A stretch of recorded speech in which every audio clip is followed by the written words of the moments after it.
The applause still echoed through the grand ballroom of the Emerald City Hotel as I stood at the podium, clutching my Executive of the Year award. 200 pairs of eyes were fixed on me. My colleagues, my boss, industry peers, and in the front row, my husband Daniel and our daughter Sophia. It was August 15th, 2025, the pinnacle of my career at Northwest Digital Marketing. "I want to thank my incredible family," I said, my voice carrying through the speakers. "My beautiful daughter Sophia, and especially my husband Daniel, whose unwavering support made this possible." Daniel smiled, but something in his eyes made my stomach tighten. It was a smile that didn't reach his eyes. Throughout the entire ceremony, he had been unusually quiet, checking his phone periodically with an intensity I hadn't seen before. As I continued my speech, I noticed Daniel lean over to whisper something to Jeremy, our company's IT director. Jeremy nodded and slipped away toward the back of the room where the projection equipment was set up. A flicker of unease passed through me, but I dismissed it. This was my moment, the culmination of 18 months of strategic campaigns that had boosted our client portfolio by 40%. "Success isn't just about the numbers," I continued, finding my rhythm again. "It's about the connections we make, the trust we build." The irony of those words would soon become painfully apparent. I was just concluding when I noticed the massive screen behind me flicker to life. The audio-visual technician looked confused, glancing at his controls. Then, the room fell silent. On the screen appeared footage from what was unmistakably the lobby of the Lakeside Inn, a boutique hotel 20 miles outside Seattle. The timestamp read, June 27th, 2025. And there I was, walking through the entrance, my arm linked with Jason Cooper's, my client, my colleague's husband, and for the past 7 months, my secret lover. The color drained from my face as the video continued, showing us checking in, his hand resting intimately on the small of my back. The silent footage was damning enough, but then the technician unmuted the sound, and my voice filled the ballroom. "The usual room, please. My husband thinks I'm at a client dinner in Portland." 200 gasps seemed to suck the oxygen from the room. My boss, Catherine, who had just presented me with the award, stared with her mouth agape. My assistant, who had covered for me countless times, shrank in her seat. But worst of all was Sophia's confused face, looking from the screen to me, then to her father. "Mom, why did you lie about Portland?" Her small voice carried in the terrible silence. I fumbled with the microphone. "There's been a mistake. This isn't." Daniel stood up calmly. For months I had convinced myself he was too absorbed in his software development projects to notice my increasingly frequent business trips and late meetings. How wrong I had been. "The presentation isn't over yet, Olivia," he said, his voice steady but cold as he walked toward the stage. "Since you're such a fan of visual storytelling in your marketing campaigns, I thought we should see the complete picture of your connections and trust." The footage continued, now showing Jason and me entering the elevator, kissing passionately as the doors closed. Then cut to hotel receipts, timestamps of text messages between us, all meticulously compiled. I stood frozen at the podium, the award now heavy in my hands, as 7 months of deception unraveled before everyone who mattered in both my professional and personal life. "Daniel, please," I whispered as he reached the stage. "Not here, not like this. Think about Sophia." His eyes were clear, resolved. "I've thought about Sophia every day for the past 6 months while I gathered evidence. Every night I couldn't sleep. Every time you came home smelling of his cologne, claiming it was from client meetings. I've thought about what example we're setting for her." The microphone picked up every word, broadcasting our disintegrating marriage to the entire ballroom. People began to shift uncomfortably in their seats, but no one left. The human fascination with witnessing disaster kept them rooted there. Catherine finally stood, moving toward the technician to cut the video, but it was too late. Everyone had seen enough to draw their conclusions. My carefully constructed image as a devoted wife, mother, and ethical marketing executive, had crumbled in less than 3 minutes. "I can explain," I said, though there was no explanation that could undo what everyone had just witnessed. Daniel shook his head. 7 months of lies, Olivia. 7 months of gaslighting me when I asked questions. 7 months of making me think I was paranoid. He took the award from my trembling hands. "Congratulations on your performance. It was almost award-worthy." As he walked off the stage, leaving me alone in the spotlight, I realized that this wasn't the beginning of a confrontation. It was the end of one that had been playing out for months without my knowledge. Daniel hadn't just discovered my affair. He had been collecting evidence, biding his time, waiting for the moment when the truth would cause maximum impact, and I had handed him the perfect stage. Before that catastrophic night in August, I had believed myself to be the master of compartmentalization. My affair with Jason began innocuously enough in January 2025, after a marketing conference in San Francisco. We sat next to each other during a panel discussion on brand authenticity, another irony that wasn't lost on me later. Jason Cooper was the marketing director for a competing firm, married to my colleague Rachel from accounting. He was charismatic, attentive in ways that Daniel hadn't been for years, and the initial flirtation over drinks seemed harmless until it wasn't. Daniel and I had been married for 9 years by then. After Sophia's birth, our relationship had settled into a comfortable routine that I mistook for boredom. Daniel spent his evenings coding, building his software company from our home office, while I handled Sophia's activities and household management on top of my demanding executive role. "He doesn't see me anymore," I told my friend Megan over lunch in February. "Daniel and I haven't had a real conversation in months that wasn't about Sophia or bills." "Have you tried talking to him about it?" Megan asked, always the voice of reason. I sighed. "He's busy building his company. Every time I bring up our relationship, he promises we'll reconnect when things settle down." I didn't mention Jason, or the fact that I'd already met him twice at the Lakeside Inn by then. The deception began with small lies. Marketing meetings that ran late, weekend conferences that didn't exist, client dinners in neighboring cities. I maintained separate messaging apps on my phone, one hidden in a folder disguised as a productivity tool. "Mommy, why do you have 2 message apps?" Sophia asked one evening as she played games on my phone. My heart raced. "One is for work, sweetie. Boring grown-up stuff." Daniel glanced up from his laptop. "Which app is that?" "I thought you used Teams for work communication." "New client prefers this one," I said smoothly. "Security protocols." He nodded and returned to his screen. I thought I'd dodged the question skillfully, but later realized this might have been the first thread that made him suspicious. By March, I had systems in place. Jason and I established rules. Never the same hotel twice in a row, separate arrivals and departures, cash payments when possible. I bought a second perfume that I kept at the office, changing scents before returning home. I volunteered for projects that required travel, creating legitimate business reasons to be away. My assistant Lindsay became an unwitting accomplice. "Can you block off Thursday afternoon for the Westlake client?" I would ask, knowing there was no meeting with Westlake. Lindsay, efficient and trusting, never questioned these recurring private appointments. At home, I compensated for my absences by being hyper-present when I was there. I helped Sophia with school projects, organized elaborate family dinners on Sundays, and initiated physical intimacy with Daniel just frequently enough to avoid suspicion. I convinced myself I was protecting him and Sophia by keeping my affair separate from our family life. "You seem happier lately," Daniel commented one evening in April as we prepared dinner. "Is work going well?" "Just feeling more balanced," I replied, kissing his cheek. "The new mindfulness practice is helping." Another lie. There was no mindfulness practice, only the thrill of secret hotel rendezvous with Jason.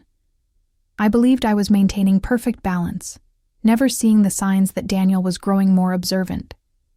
When he offered to upgrade my phone in May and asked for my passcode to transfer data, I created a reason to do it myself. When he suggested a romantic weekend getaway that conflicted with plans I'd made with Jason, I fabricated a work emergency that required me to be available. "You're playing a dangerous game," Megan warned me during a rare, honest conversation in early June. "These things always come out eventually." "It's under control," I assured her. "Daniel is completely focused on his software launch.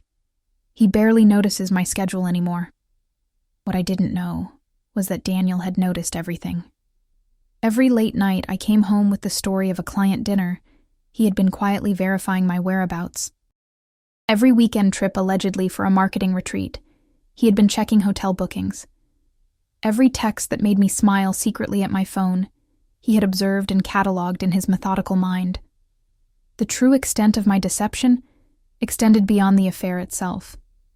I had manipulated my family's schedule, gaslighted my husband when he asked innocent questions, and drawn boundaries around my privacy that should have been red flags. I used my professional reputation as a shield, knowing Daniel would never want to disrupt my career by raising accusations without proof.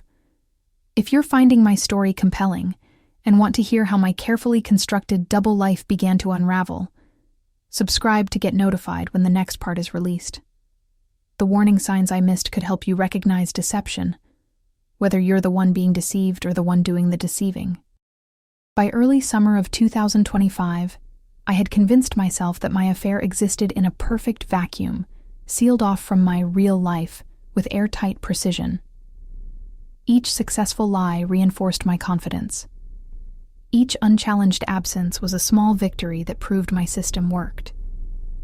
"I need to fly to Portland overnight for the Newton account," I told Daniel one Tuesday evening in June. The Newton account was real, but the trip wasn't. Jason had booked us adjoining rooms at the Lakeside Inn, our most frequent meeting place. Daniel looked up from helping Sophia with her summer reading. "Again? Wasn't someone else handling Newton last month?" My heart fluttered briefly before I recovered. "They requested me specifically after the presentation I gave them. Catherine thinks we can double their ad spend if I meet with their new CMO." The lie came smoothly, built on enough truth to sound plausible.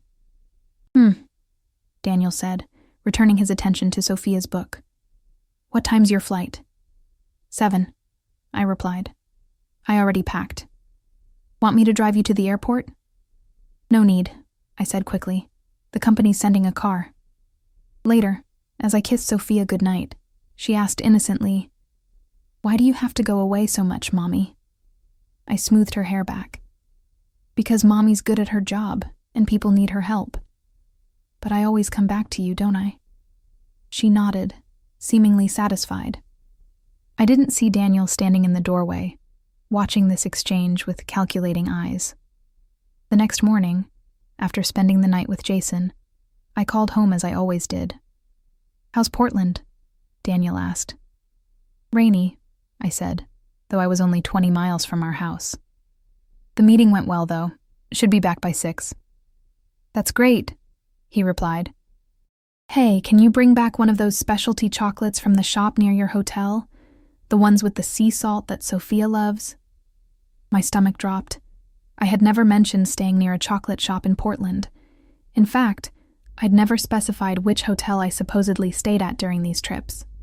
Was this a test? "Sure," I said after a beat too long. "If I have time before my flight." That evening, I stopped at an upscale grocery store and purchased luxury chocolates with sea salt, removing any packaging that might reveal they were from Seattle. Daniel accepted them without comment, but something in his manner had shifted subtly. Still, I remained confident. In July, I orchestrated my boldest deception yet. A fake 3-day marketing retreat that coincided with Jason's supposed business trip to Vancouver. We actually spent those days at a remote cabin on the Olympic Peninsula. Phones turned off except for predetermined check-in times with our respective spouses. "Miss you," I texted Daniel each night. "Sessions running late. So much networking." "Miss you too," he replied. "Sophia says goodnight. She made you a welcome home card." The guilt I felt at reading about my daughter's card lasted only moments before Jason pulled me back into our private world, where responsibilities and consequences didn't exist. When I returned home, tanned from afternoons on the cabin's deck. I attributed my color to unexpected good weather and outdoor team-building exercises. Daniel nodded, asked appropriate questions about the retreat's content, and listened to my elaborate lies with apparent interest. "You should have seen the presentation on multi-channel attribution," I told him over dinner. "Completely changed how I'm approaching the Westlake campaign." "Sounds fascinating," he said. "Did they record it? I'd be interested to see it." "Another test?" "Unfortunately not," I replied. "Exclusive content for attendees only." He smiled. "Too bad. Sophia, tell Mom about your science project." As July progressed, I grew even bolder. Jason and I met for lunch at restaurants where we might be seen, though we maintained the fiction of a client-agency relationship in public. I saved our text exchanges instead of deleting them, confident in my phone's security. I even suggested he attend the upcoming awards ceremony where I would be honored, though we agreed it would be too risky with his wife potentially attending as well.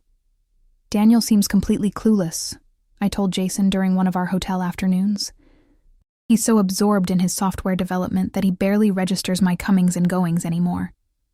Jason laughed. "Rachel's the same. She thinks I'm mentoring junior staff during these long lunches." We congratulated ourselves on our discretion, never considering that our spouses might be more perceptive than we gave them credit for.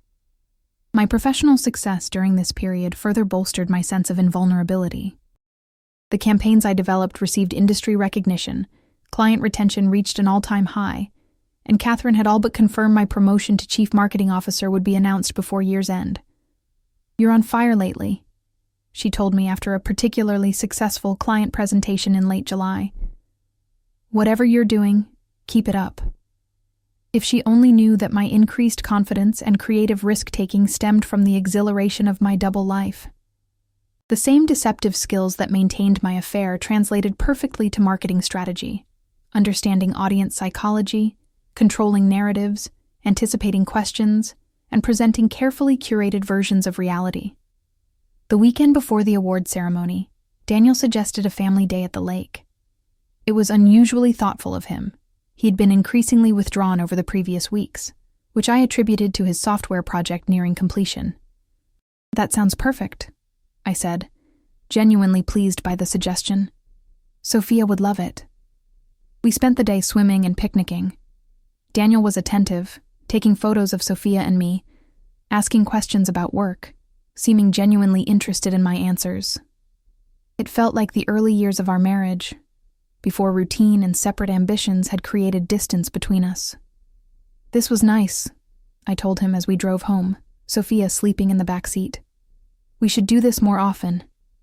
"Yes," he agreed, eyes on the road. "We should make the most of the time we have."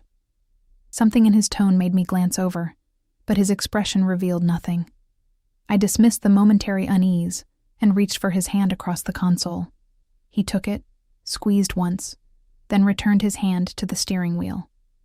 Looking back, I realized this day wasn't the reconnection I imagined, but Daniel's way of saying goodbye to what we had been. The pictures he took weren't mementos, but evidence. The questions weren't interest but confirmation. The family day wasn't a new beginning, but his personal closure before executing the plan he had methodically developed over months. My sense of security was completely illusory. A house of cards built on the dangerous assumption that my husband was exactly what I needed him to be: unobservant, unquestioning, and unaware.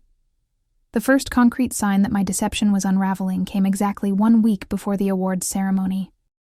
I was working late at the office, finalizing my acceptance speech, when Daniel called, something he rarely did during work hours. "Hey," I answered, slightly annoyed at the interruption. "Everything okay with Sophia?" "She's fine," he said, his voice oddly formal. "I'm calling because I found something interesting today." My pulse quickened. "Oh?" "A receipt from the Lakeside Inn from June 27th. It was in your blazer pocket, the navy one you said you wore to Portland last month." The room seemed to tilt. I gripped the edge of my desk. "That's strange," I said, forcing my voice to remain steady. "Must be a mistake." "That's what I thought," Daniel continued. so I called them to clarify. They confirmed a reservation under your name. Paid in cash, but they had your rewards number on file. I had forgotten about the rewards program I'd joined months earlier after Jason suggested it would make our frequent visits less suspicious if we appeared to be regular business travelers. Daniel, I can explain. I'm sure you can, he interrupted. You always have explanations. I'm just wondering which one you'll choose this time. It was a last-minute change of plans, I said, the lie forming even as I recognized its flimsiness. The Portland hotel was overbooked, so I stayed closer to home instead. I didn't mention it because I knew you'd suggest I come home, but I still had early meetings the next day. The silence on the other end stretched until I asked, Daniel, are you still there? I'm here, he finally said. Just wondering how many other last-minute changes of plans there have been. What exactly are you implying? I demanded, shifting to offense as my best defense. Nothing yet, he replied. Just asking questions. We'll talk more when you get home. But when I arrived home 2 hours later, rehearsed explanation ready, Daniel was locked in his office. He emerged only to say he had a development deadline and would be working through the night. Sophia was already asleep, and the tense conversation I had been dreading was postponed. The next morning, Daniel was uncharacteristically attentive, making breakfast for Sophia and me, asking about my plans for the day. The receipt wasn't mentioned, and I began to hope he had accepted my explanation, or at least decided not to pursue it further. My relief was premature. That afternoon, my assistant Lindsay approached my office looking uncomfortable. Your husband called, she said. He was asking about the Westlake meetings. What about them? I asked, maintaining my composure while alarm bells rang in my head. He said he's updating your shared calendar and needed to know the exact dates and times of all your Westlake meetings from the past 3 months. I told him I'd have to check with you first. Thank you, Lindsay, I said. I'll handle it. I immediately called Daniel, who answered on the first ring as if he'd been expecting me. Why are you calling my assistant? I demanded. Just trying to be more organized, he replied calmly. You've mentioned feeling that I don't take enough interest in your work. I thought I'd make an effort to better understand your schedule. By checking up on me? Is that how you see it? His tone remained neutral. Interesting. That evening, I discovered he had installed a family tracking app on both our phones. For safety, he explained when I confronted him. With both of us traveling so much, and for Sophia's sake. I deleted it immediately, claiming privacy concerns, but the escalation was clear. Daniel was systematically investigating my movements, and I needed to be more careful. The following day, I warned Jason about Daniel's suspicious behavior. We need to cool things for a while, I told him during a hurried phone call from my office bathroom. He found a receipt. Rachel's been asking questions too, Jason admitted. She mentioned seeing us having lunch last week when she was supposedly in Bellevue all day. Did you explain it? Said it was a client meeting. She seemed to accept it, but I'm not sure. We agreed to pause our meetings until after the awards ceremony, by which time I hoped Daniel's suspicions would have faded. I began a campaign of transparency at home, sharing my genuine work schedule, initiating conversations about Daniel's projects, and being fully present with Sophia during evenings and weekends. 3 days before the ceremony, I believed my strategy was working. Daniel's questions had ceased, and he seemed focused on preparing for the event, even asking what I planned to wear so he could coordinate his tie. Then, the night before the ceremony, everything changed. I was in our home office printing my finalized speech when I noticed Daniel had left his laptop open. A notification flashed on his screen, an email with the subject line, "Hotel security footage," as requested. My blood ran cold. I glanced toward the hallway, confirming Daniel was still putting Sophia to bed, then quickly clicked on the email. It was from Jeremy, our company's IT director, who was apparently an old college friend of Daniel's, a connection I had completely forgotten. The message was brief. Got what you asked for. Quality is better than expected. Footage covers lobby, elevator, and hallway as requested. Let me know if you need anything else." There was an attachment, but I heard Daniel's footsteps approaching and quickly closed the email, returning to my document. He entered the room, noticed me at his desk, and paused. "Finding everything you need?" he asked, his voice even. "Just borrowing your printer," I said, gathering my papers. "Mine's out of ink." He nodded, moving to close his laptop. "All set for tomorrow?" "Yes," I replied, searching his face for any indication of what he knew or planned. "Are you? It's an important night for me. I wouldn't miss it for anything," he said, and the certainty in his voice sent a chill through me. Some things need to be witnessed firsthand. That night, I lay awake beside Daniel, whose measured breathing suggested he was asleep. I considered waking him, confessing everything, trying to salvage what I could before whatever he had planned unfolded. But fear held me back. Fear of losing my family, my reputation, my carefully constructed life. I convinced myself I could still control the narrative. Perhaps the footage wasn't clear, or didn't show anything definitively incriminating. Perhaps I could explain it away as a business meeting in a questionable location. Perhaps Daniel was bluffing, hoping I would incriminate myself. As dawn broke, I made a decision. I would proceed as planned with the ceremony, accept my award, deliver my speech, and deal with Daniel's accusations privately afterward. I still believed I could manage the situation, that my skills in persuasion and narrative control would prevail. I had no idea that Daniel had spent 6 months building an airtight case, that the hotel footage was just one piece of an extensive collection of evidence, or that he had chosen the awards ceremony as the perfect stage for maximum impact, precisely because it represented the pinnacle of my professional success. I also had no idea that Jeremy had helped him plan the technical aspects of the presentation, or that Catherine had been informed that morning of what would unfold, giving her tacit approval by not intervening. As I dressed for the ceremony in my carefully selected black gown, applying makeup with steady hands, I was still the marketing executive who believed she controlled every narrative in her life. By midnight, that woman would no longer exist. The Emerald City Hotel ballroom glittered with the Northwest marketing elite that August evening. Crystal chandeliers cast a warm glow over round tables draped in white linen, each centered with arrangements of blue hydrangeas and white roses, Northwest Digital's corporate colors. The company had spared no expense for their annual awards dinner, knowing industry press would cover the event extensively. I entered on Daniel's arm, Sophia between us in the blue dress she had insisted on wearing to match Mommy's company flowers. We looked like the perfect family. Successful executive mother, supportive tech entrepreneur father, and their adorable daughter. Colleagues greeted us warmly, several congratulating me in advance on my all but certain Executive of the Year award. "You deserve this, Olivia," Catherine said, embracing me. "Your campaigns this year have been exceptional." I didn't notice how she avoided meeting my eyes, or the brief nod she exchanged with Daniel. My attention was consumed by scanning the room for Jason, whom I had explicitly told not to attend.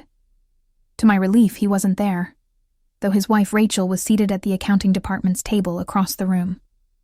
We were placed at the front table, directly before the stage, a position of honor that would later serve Daniel's purpose perfectly.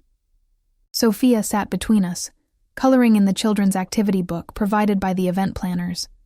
Daniel was unusually attentive, refilling my wine glass, asking if I was nervous about my speech. "Not really," I said. "I know exactly what I want to say." "I'm sure you do," he replied. "You've always been good with words." During the dinner service, I noticed Daniel checking his phone frequently, sometimes typing brief responses. I assumed it was work-related until I saw Jeremy approach our table, bend down to whisper something in Daniel's ear, then glance at me before returning to his seat near the AV control area. "What was that about?" I asked casually. "Just confirming something for after the ceremony," Daniel said. "Don't worry about it." As coffee and dessert were served, Catherine took the stage to begin the awards presentations. Minor recognitions came first: departmental achievements, years of service, Rookie of the Year. Throughout these, Daniel maintained a pleasant expression, applauding appropriately, but I sensed a growing tension in his posture. "He seems nervous," whispered Megan, who was seated to my right. "Stage fright by proxy." I forced a laugh. "Probably just uncomfortable in a suit. He lives in hoodies and jeans." Finally, Catherine announced, "And now, the moment we've all been waiting for." The Northwest Digital Executive of the Year Award recognizes exceptional leadership, innovation, and results. This year's recipient increased client retention by 27%, launched 3 industry-disrupting campaigns, and brought in 15 new major accounts. The room erupted in applause as she continued, "Please join me in congratulating our Executive of the Year, Olivia Mercer." I rose, kissed Daniel quickly, hugged Sophia, and made my way to the stage. Accepting the Crystal Award from Catherine, I turned to face the audience, my prepared speech ready. The spotlight was warm, the applause gratifying. This was my moment of professional triumph. Until it wasn't. The public confrontation unfolded exactly as described in the hook, the video appearing behind me, Daniel's calm approach to the stage, the damning evidence displayed for everyone to see. But what I hadn't fully conveyed was the physical sensation of public humiliation, the heat that rushed to my face, the weakness in my knees, the sudden cotton dryness of my mouth. As the video played, showing Jason and me entering the hotel, the room's reaction came in waves. First gasps, then murmurs, then an uncomfortable silence broken only by Sophia's confused questions. "That's Mr. Cooper," she said, loud enough for nearby tables to hear. "From Mommy's work." "Why are they at a hotel?" Daniel's face remained impassive as he stood beside me at the podium. "Would you like to explain to our daughter, Olivia? Or shall I?" I turned to him, desperately whispering, "Please stop this. We can talk privately." "We've passed the point of privacy," he replied, his voice low but picked up by the microphone. "You chose deception.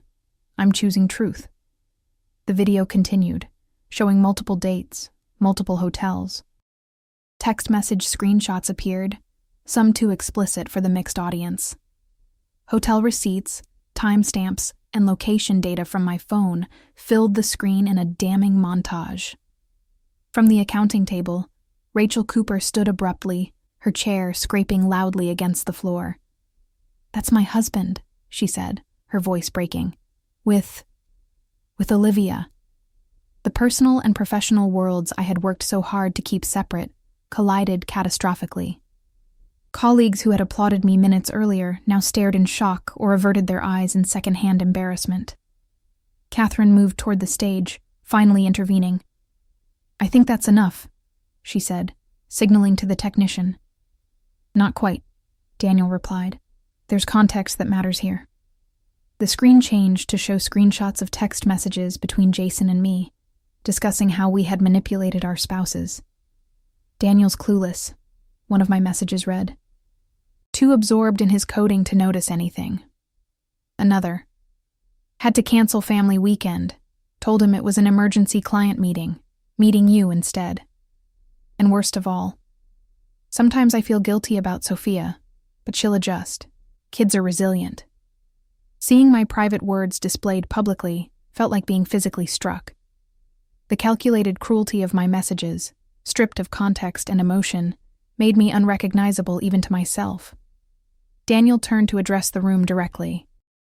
"I apologize for disrupting this evening, but as Olivia's campaigns often emphasize authenticity and transparency, I thought it appropriate to provide the complete picture before you celebrate her achievements." Rachel had now made her way to the stage, tears streaming down her face. "How long?" she demanded, looking directly at me. "How long have you been sleeping with my husband?" Before I could answer, Daniel provided it. 7 months, 2 weeks, and 3 days. Since the San Francisco conference in January. The precision of his answer revealed the extent of his investigation. He hadn't just discovered the affair. He had documented it meticulously, tracking its evolution from beginning to the present. Catherine finally took control of the situation, stepping between us. "We're going to take a brief recess," she announced to the room. "Please enjoy coffee and dessert in the adjacent reception room." As attendees began awkwardly filing out, many lingering to witness more of the unfolding drama, Catherine turned to us. "My office now. All of you." Daniel shook his head. "I've said what needed to be said. I'm taking Sophia home." He walked to our table, where Megan was sitting with my confused daughter. "Daddy, why is Mommy on the big screen going into a hotel? Why is everyone upset?" Sophia asked as he approached. "I'll explain at home, sweetheart," he said, lifting her into his arms. "Say goodbye to Mommy. She won't be coming home tonight." If you believe what Daniel did was justified after discovering my betrayal, like this post, was public humiliation an appropriate response to infidelity? Or did he go too far by involving our colleagues and, indirectly, our daughter? Catherine's office at the hotel provided a momentary refuge from the public spectacle, but not from its consequences. She sat behind the desk that had been set up for her use during the event, her expression a mixture of disappointment and professional calculation.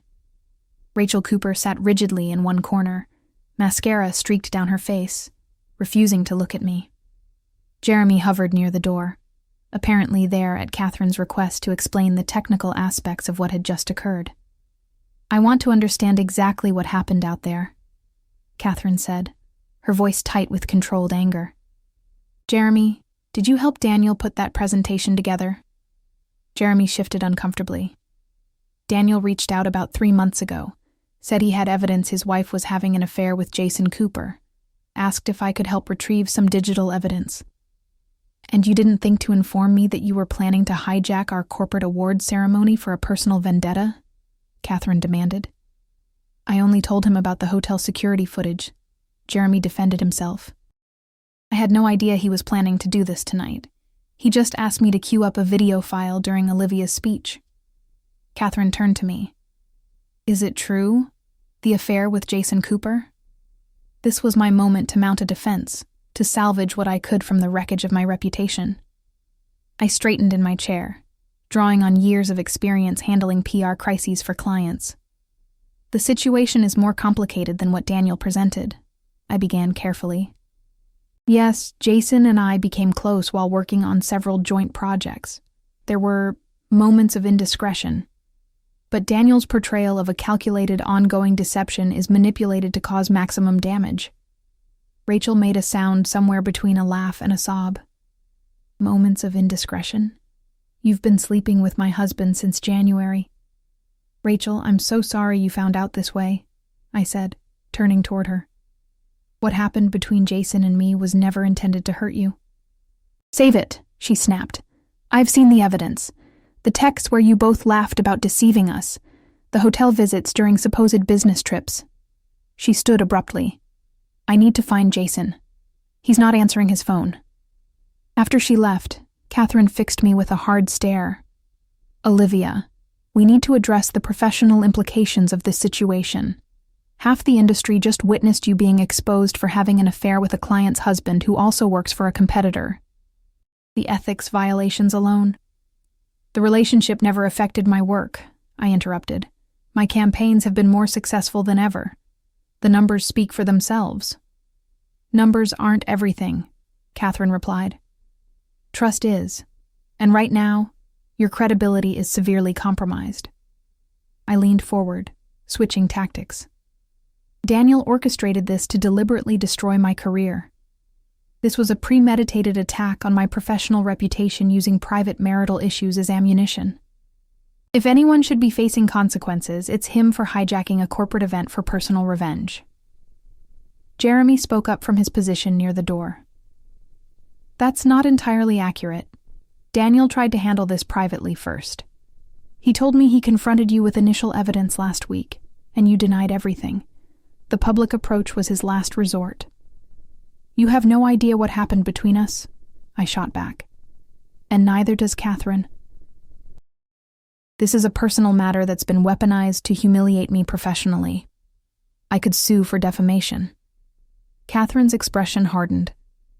"Before you start threatening legal action, You should know that everything Daniel showed was documented evidence, not unfounded accusations. Truth is an absolute defense against defamation. My defense strategy was failing. I tried another angle. I admit I made personal mistakes, but my work has been impeccable. The company needs me.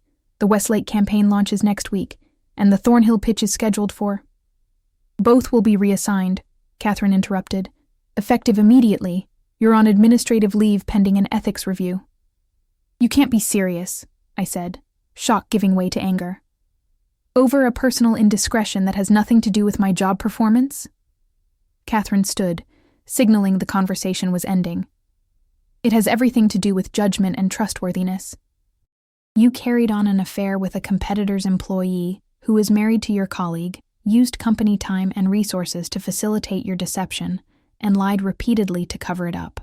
Those aren't the actions of someone I can trust to represent Northwest Digital. As the professional consequences began to crystallize, my thoughts turned to the personal fallout.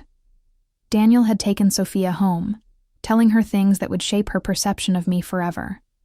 My marriage was effectively over. My carefully constructed life had imploded in less than 30 minutes. I left Catherine's office to find the hallway buzzing with colleagues who had lingered after the ceremony's abrupt end. Conversations stopped as I appeared, replaced by uncomfortable glances and whispers. No one approached me. Not even Lindsay, who stood uncertainly near the elevator, clutching my purse and coat that I'd left at the table. I got your things, she said, handing them to me without meeting my eyes. Your speech notes were still on the podium. I saved those too. Thank you, I said. Lindsay, I should go. She cut me off. My boyfriend's waiting.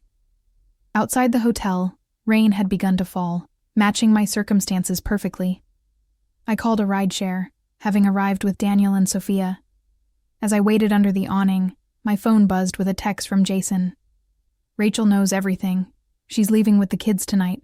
What the hell happened? I didn't respond. Instead, I called Daniel, who answered on the fourth ring. Where are you? I demanded.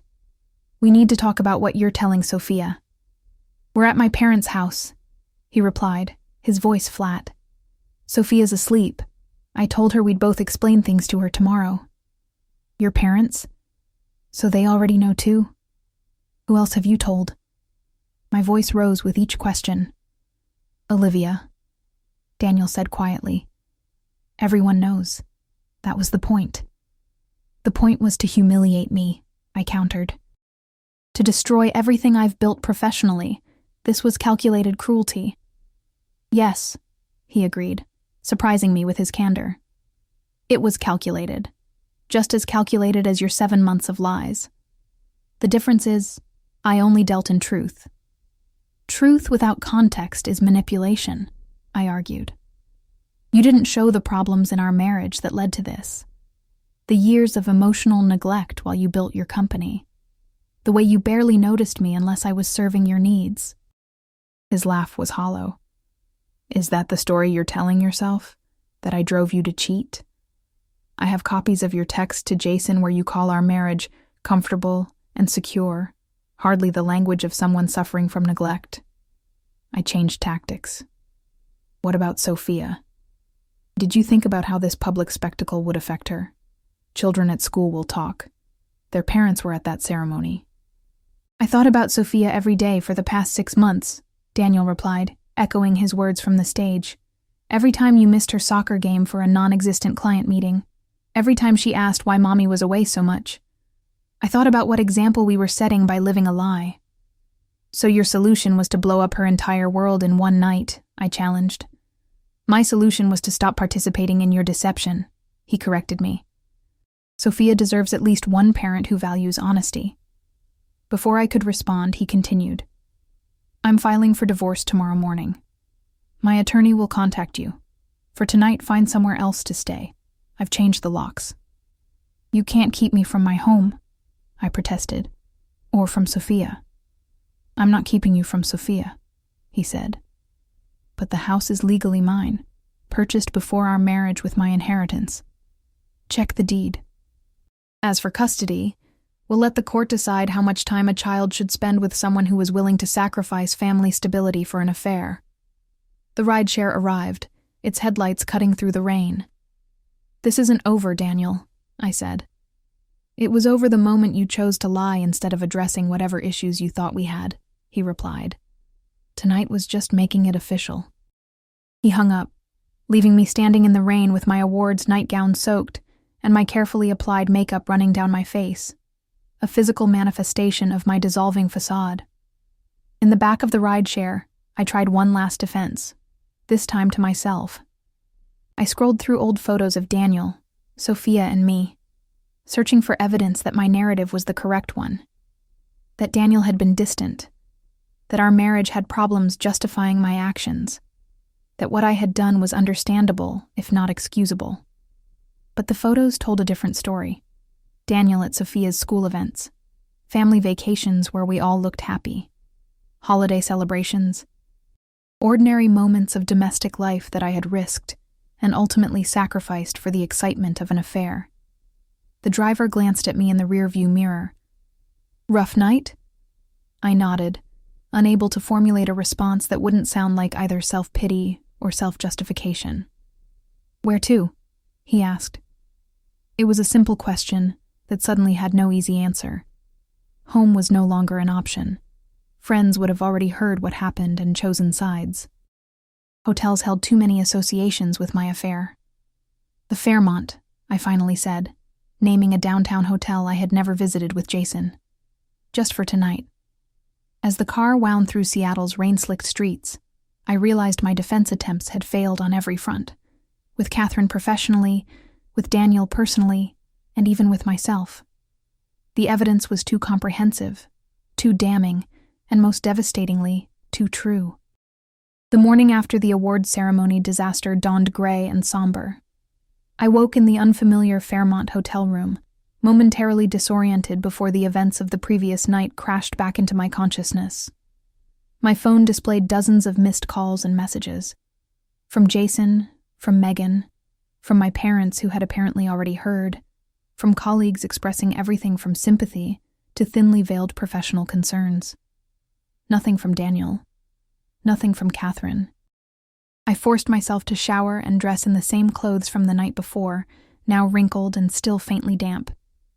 The hotel room service delivered coffee that I couldn't taste and toast I couldn't eat. By 9 o'clock, I had decided my next move. I would go to my parents' house, regroup, then contact a divorce attorney before Daniel could establish too much advantage. As I checked out of the hotel, the front desk clerk handed me an envelope. "This was delivered for you this morning, Ms. Mercer." Inside was a USB drive and a handwritten note in Daniel's precise script. "In case you're still constructing your defense. D. Curiosity overrode caution." I found a quiet corner in the hotel lobby, plugged the drive into my laptop, and opened the single video file it contained. The footage began with a hotel room interior, not from security cameras this time, but apparently from a device Daniel had placed himself. The timestamp showed June 27th, 2025, the same date as the lobby footage from the previous night's public exposure. The audio captured Jason and me entering the room, laughing about our successful deception. "Daniel actually offered to drive me to the airport," my recorded voice said. "Can you imagine? Dropping me off so I could meet you." Jason's reply was equally damning. "Rachel's the same. Packed me a lunch for my mentoring session today." "They make it so easy," I heard myself say. "Sometimes I almost feel bad for them." I watched in horror as the conversation continued, revealing the full extent of our callousness. We mocked our spouse's trust, laughed about close calls, and strategized future deceptions. The unfiltered cruelty of my own words made me physically recoil. But the worst was yet to come. The video continued, showing me taking a phone call from Daniel while still in the hotel room with Jason. "Hey, just checking in." Daniel's voice came through clearly. "Sophia wanted to say goodnight." "Put her on," my recorded self said, motioning for Jason to be quiet. "Hi, Mommy." Sophia's small voice filled the hotel room. "When are you coming home from Portland?" Tomorrow evening, sweetie, I replied, the lie flowing effortlessly. Be good for Daddy, okay? I will. I made you a picture at camp today. Can't wait to see it. Love you. Love you too, Mommy. After the call ended, the recording captured me turning to Jason with a laugh. She made me a picture. The guilt trip starts young. Jason pulled me toward the bed. Forget the guilt. We have 3 hours before I need to head back. I slammed the laptop closed, unable to watch more. The evidence was worse than anything Daniel had shown publicly. He had been selective in what he revealed at the ceremony, holding back the most personally damning content. My mockery of Sophia's love, my explicit dismissal of any guilt, the calculated nature of my deceptions. This was the anchor proof that destroyed any possible justification I might construct. My phone rang, Megan calling for the 3rd time that morning. I answered mechanically. Olivia, are you okay? Where are you? Her voice was tense with concern. Fairmont lobby, I replied. Did you know? About the affair? No. About Daniel's investigation. He asked me some questions a few months ago, but I thought he was planning a surprise for your anniversary. Some surprise, I said bitterly. He's filing for divorce today. Megan was quiet for a moment. I saw the video, Liv. The one from the ceremony. There's no coming back from that. There's worse, I told her. He just sent me more footage. Private conversations in the hotel room. Things I said about him and Sophia. Oh, Olivia, she sighed. What were you thinking? It was the question I had avoided asking myself for 7 months. What had I been thinking? That I deserved excitement? That I was entitled to pursue personal gratification regardless of the cost to others? That I was clever enough to maintain the deception indefinitely? I don't know anymore, I admitted. It made sense at the time, somehow. Listen, Megan said. Daniel called me this morning. He asked if I'd bring you to their house this afternoon. He wants you both to talk to Sophia together. The thought of facing my daughter after what she had witnessed, after what Daniel now knew, sent panic through me. I can't. Not yet. You have to, Megan insisted. For Sophia's sake. Daniel said he hasn't told her anything definitive yet. He wants you to be part of the conversation. It was more consideration than I deserved or had expected. What time? 2:00. I'll pick you up at 1:30. The drive to what had been my family home felt surreal. The familiar streets of our Seattle neighborhood seemed to belong to another life. Daniel's car was in the driveway, alongside his mother's. The sight of it confirmed this would not be a private conversation. Daniel opened the door before we could knock. His face was drawn with fatigue but composed. Thank you for coming, he said formally, as if I were a stranger. And thank you for bringing her, Megan. Megan squeezed my arm before leaving. Call me later. Inside, Daniel's mother sat with Sophia in the living room. She stood when I entered, her expression carefully neutral. Olivia, I'll give you all some privacy. She kissed Sophia's head before leaving the room. Sophia looked up from her tablet, her face brightening momentarily before confusion settled in. Mommy, did you see my picture? The one I made at camp? The reference to the very drawing I had dismissed so callously in the hotel room video felt like a physical blow. Not yet, sweetheart, I managed to say. Is it here? She nodded, running to retrieve it from the refrigerator where it had been displayed. It showed 3 stick figures, tall ones labeled Mommy and Daddy, and a smaller one labeled me in her uneven handwriting. All were smiling, holding hands under a yellow sun. It's our family, she explained unnecessarily. Daniel sat on the couch, motioning for me to take the chair opposite. Sophia, remember how we talked about having an important family conversation today? She nodded, climbing onto his lap. About why Mommy was on the big screen at the party, and why you looked sad. Yes, he said gently, and about why Mommy didn't come home last night. I felt tears forming but forced them back. This was the consequence of my actions, sitting across from my family as an outsider, watching my daughter cling to her father for security that I had helped destroy. "Sophia," I began, having rehearsed what to say in the car. "Sometimes adults make mistakes, big mistakes that hurt people they love." "Like when I broke Grandma's vase?" she asked. "Bigger than that," Daniel explained. "Mommy and Daddy made promises to each other when we got married. Promises to be honest and faithful to each other." "What's faithful mean?" Sophia asked. Daniel looked at me, silently indicating this was my responsibility to explain. "It means," I said carefully, "that when you're married, you promise to love only that person in a special way. I broke that promise. I spent time with someone else in a way that should only be between Daddy and me." "The man in the video?" Sophia asked. "Mr. Cooper from your work?" I nodded, unable to speak past the lump in my throat. "Did you tell lies?" she pressed, her 7-year-old mind focusing on the aspect she could most clearly understand as wrong. "Yes," I admitted. "Many lies. To Daddy, and sometimes to you. About where I was and what I was doing." "That's why Daddy is sad?" Daniel answered this time. "Yes. When people lie to us and break important promises, it hurts very much." Sophia looked between us, her forehead creased in concentration. "Are you getting a divorce like Zoe's parents?" The directness of her question stunned us both. Daniel recovered first. "Yes, sweetheart. Mommy and I will be getting divorced." "Will I still see both of you?" "Of course," I said quickly. "You'll still have both of us. But not together," Daniel added gently. "And you'll live mostly with me in this house. Mommy will find a new place to live, and you'll visit her there." I hadn't expected him to be so definitive about custody arrangements we hadn't yet discussed, but I couldn't challenge him in front of Sophia. His unspoken message was clear. After what I had done, after what he had documented, he had the upper hand in any custody negotiation. What would you do if you were in Daniel's position? Would you have exposed the affair publicly or handled it privately?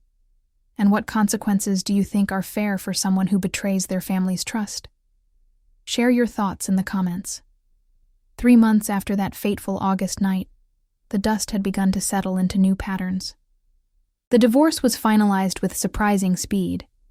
Daniel had been preparing the legal groundwork for months, and I lacked the will or moral standing to fight his terms.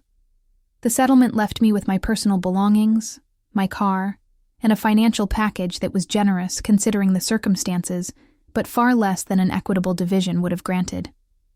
My career at Northwest Digital Marketing ended the week after the award ceremony. Catherine called me personally to explain that while my work had been exemplary, the ethics violations and potential conflicts of interest made my position untenable. The company announced my departure as a mutual decision to pursue other opportunities, a transparent corporate euphemism that fooled no one in the industry. Jason Cooper faced similar professional consequences. Rachel filed for divorce immediately and received full custody of their children. The last I heard, he had relocated to Portland to work for a smaller agency, starting over both personally and professionally. I found a 1-bedroom apartment 10 miles from our family home, close enough to facilitate visitation with Sophia, but far enough to avoid accidental encounters with Daniel or neighbors from our old life. The court awarded me supervised visitation initially, transitioning to alternate weekends after 2 months. Daniel remained primary custodian, a decision I didn't contest after seeing the video evidence he had withheld from the court, but had shown me privately. My parents, who had always adored Daniel, maintained civil relations with me but made their disappointment clear. My mother helped me furnish the apartment, but declined to display any photos of my previous life, saying, "Best to start fresh, don't you think?" Starting fresh professionally proved challenging. My name had become toxic in Seattle's marketing community. 3 interviews ended abruptly when the interviewers realized who I was. One potential employer said explicitly, "Your portfolio is impressive, but we can't risk our client relationships with someone who's demonstrated questionable judgment." Finally, in late October, I secured a position with a digital marketing firm in Portland. A step down in both prestige and compensation, but a chance to rebuild. The 4-hour distance from Seattle meant a new community that might not have heard about my public disgrace, but also complicated my already limited time with Sophia. The weekend before my move, I had my daughter for the last overnight visit before the new arrangement of longer but less frequent visits would begin. I had prepared her favorite dinner and set up a movie night with all her preferred snacks. "Will you come back to see me every weekend?" she asked as we built a pillow fort in the living room. "Not every weekend," I explained, "but for longer visits, and you'll come stay with me in Portland sometimes when Daddy agrees." She considered this. "Daddy said Portland is where you told him you were when you were really with Mr. Cooper." The statement, delivered with a child's innocent directness, felt like a slap. Daniel had promised we wouldn't discuss specifics of the affair with her until she was older, but apparently some details had slipped through. "That's true," I admitted, maintaining the commitment to honesty that had become my penance. "I told a lie about being there. Daddy says we don't lie in our family," she continued, arranging pillows with methodical care. "Even when the truth is hard." "Your daddy is right," I said, swallowing my instinct to defend myself or qualify the statement.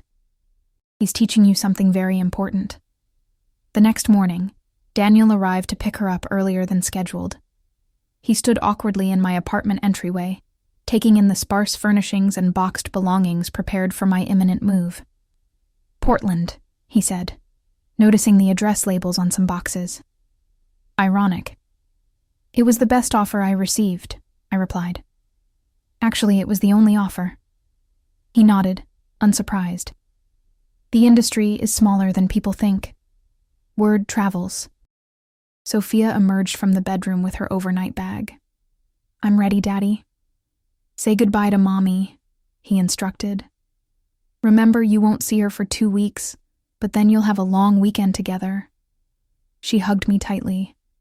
"I'll miss you." "I'll miss you too, sweetheart. More than you can imagine." I kissed the top of her head, inhaling the scent of her shampoo to carry with me. As they prepared to leave, Daniel hesitated at the door. "The Portland position? Is it something you can build on? Something stable?"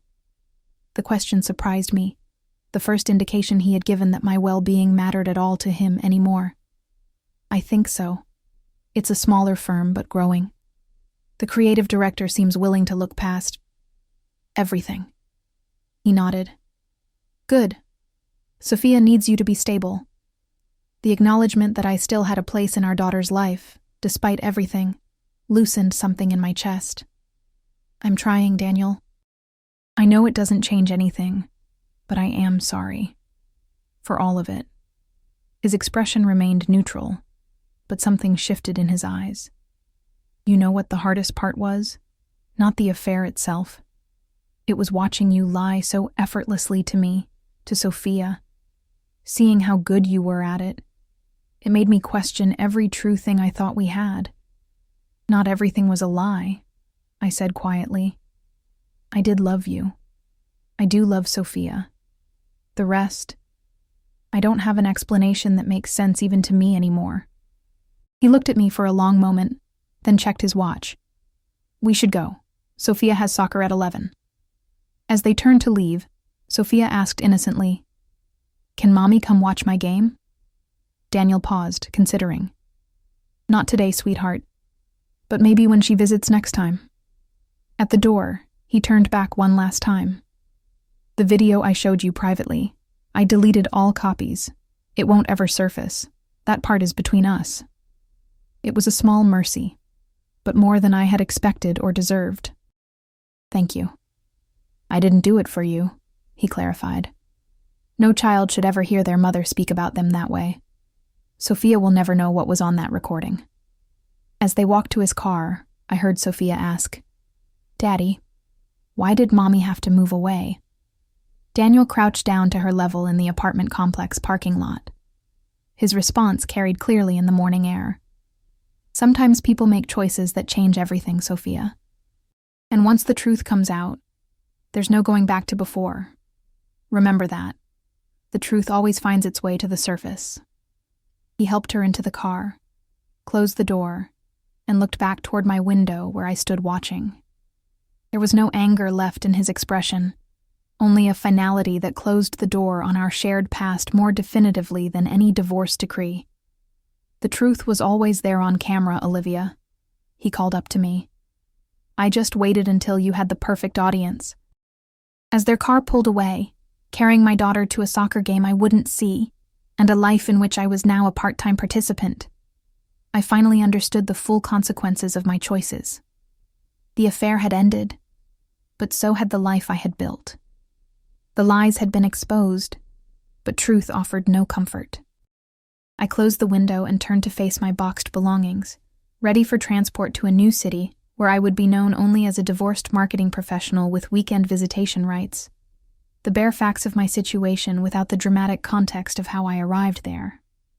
The truth had indeed found its way to the surface, just as Daniel had told Sophia. And once exposed to light, it had changed everything irreversibly. No defense, no explanation, no apology could restore what had been broken by my own hands. The perfect family in Sophia's drawing, 3 stick figures holding hands under a smiling sun, would remain forever just that. A child's drawing of something that once existed but would never be whole again,